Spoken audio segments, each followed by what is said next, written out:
Hayi siyabingelela namhlanje nje ngifisa ke sivuse ikhaya nje. Hayi ngekho bani sivuse ikhaya ngengxoxo. Uncasana bese ngihambe nomagaye bese kuba uZondi. Kunenye inkinga nje la eke ngibona ukuthi abantu abaningi bayafona thola ukuthi abanye bahlushwa yinkinga ezihlukahlukene, izingane akusebenzi, izinto zivalekile ekhaya kwacima.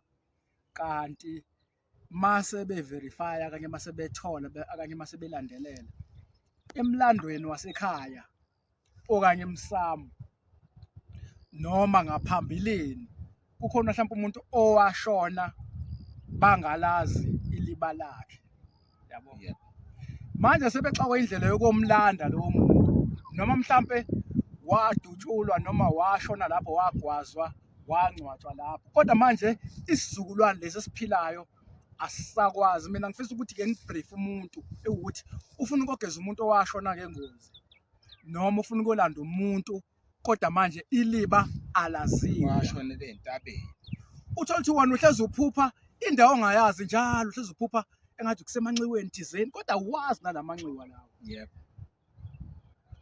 Into ekade yenziwa akiwe esihlahleni mhlampe somunga noma esihlahleni somlahlankosi, uphethe lelo hlahla lolo uphathe noma ukhamba ufike uyophahla lapha uphethe noma amakhandlela awu-3 amhlophe, uyophahla nimbize ngegama ukuthi sibanibani la sizokulanda kanje nakanje nakanje nakanje, ngihamba nosibanibani umalume wakho kanye u-anti wakho sizokulanda la namhlanje ukuthi uhambe uyongena phakathi kwekhaya. Abanye abantu bazothi imini izihlahla ngizazi ngihlala kude nezihlahla. Into ekade yenziwa kwakuthatha isihlahla somphafa esingaka nje isihlahla akanye isihlahla seliguzana somgani kuphunywe kiwe ngale kwegceke kushisa impepho la emsamo ukuthi sicela ukuyolanda usibanibani owashona ngengozi akanye usibanibani owaduka, sekuyiwa khona ngale kwegceke kanye ngale kwesango. Kwesinye isikhathi umuntu wesilisa ulandwa even esibayeni ngoba idlozi lihlala khona esibayeni. Yingako ingane makuthiwa iyagula ayithathe ingane iyogezwa esibayeni ngomlotha ivuke iqinqo kanti vele beyigulisa abantu abadala. So kakiwa ngale kwegceke akanye ngale kwesango kufike kukhulunywe lapha kushiswa impepho kuphethwe lelo hlahla ukuthi la sizolanda usibanibani nina bakasibanibani owahamba la ekhaya akanye owaduka, because phela umuntu uma eseke waduka amagaye mhlambe wayivele na 50 years iminyaka waduka mhlambe kusephelile even u30 years, lo muntu vele akasekho emhlabeni vele. So lo muntu umoya wakhe vele kumele niwulande niwungenise phi ekhaya. Senikhuluma ngale hlahla leli ukuthi la sizolanda usibanibani kanje nakanje nakanje nakanje nakanje.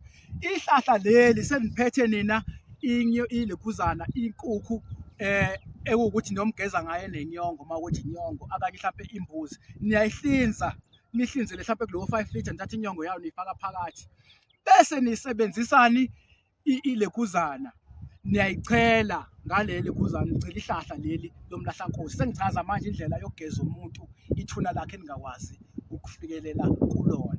Kenzeka umuntu uthola ukuthi wahamba ethakatha noma uhambe namacala wayekade wenzile noma kudingakala inhlambuluko mhlawumbe wahamba engazwani nomunye lo muntu before nimngenise ekhaya ngoba lo muntu uyakwazi ngisho ukukhipha abomakoti la ekhaya. Thothe umakoti abasahlali ulobole baphinde bahambe kanti kukhona lo muntu ofana nani nomdliwa manje ngendlela enza ngayo la ekhaya. So lo muntu kumele before nimfake ekhaya niqale nimgeze ngoba uthola ukuthi wahamba exabene mhlambe nobaba wekhaya baze bahambe emhlabeni. Lawo bantu kumele niqale niyobageza ngale komuzi bese ningena phakathi ekhaya senibagezile. Kusho ukuthi mabe babili lo bantu uphatha ihlahla lalo ihlahla lalo bese nichela ngenyongo negazi ukuthi la siyageza sibanibani njengamanje izinto akanye izinto enahamba ngazo ezithile akanye mhlawumbe ukuthi wahamba ngengozi sizokuhlambulula namhlanje ukuthi ubedloze lihle phakathi kwekhaya yabo bese ke kube yilo umhlatshelo yokumthatha nimfaka endlini. Mhlawumbe khona ungakusho ungaze ngiphethe amagula akho.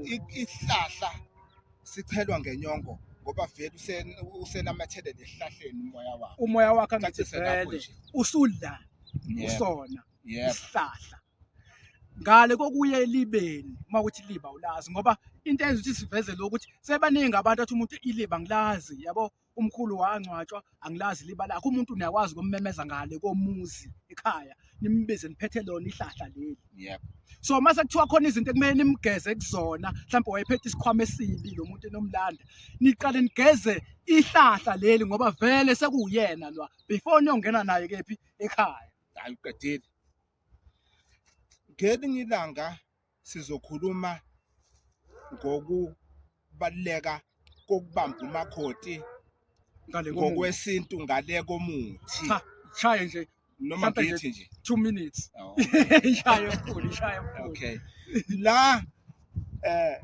kusuka kolesithathu nje kade sesenzeke zonke izinto kade kushado ya mhlawumbe kade kushaya yebo bese niyothenga isibhuzazana isiphungwana. isiphongwane Yeah. nesitwiji impondo Impondo, yes. sitwije yizo lonto and then niyalapha kusuke sekusele nje lezo zalukwazi ezimbili ezintathu niyemsamo nomakoti nomkhwenyana impela nifike nithi nina bakosibani ngoba sube sajabulile nina bakosibani nirobha umakoti lapho nina bakosibani nakosibani nayi imbuzi ke manje yokuthi nigade nangu umakoti noma ngathiwa wenzani uyaphi menza into ezironke nje nimgade ngale mbuzi inyongo lapho esebenzani bachela bobabili angeke umakoti azaphinde ahambe engaziwa ahambe yokwenza into engasile ngoba vele ugadwe ilaba thathe nedlozi ngale komuthi sale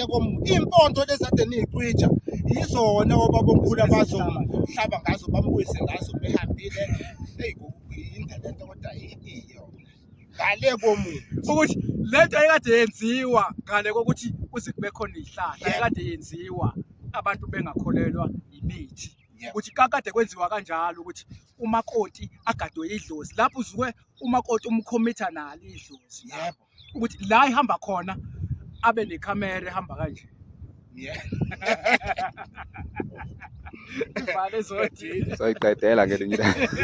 yebo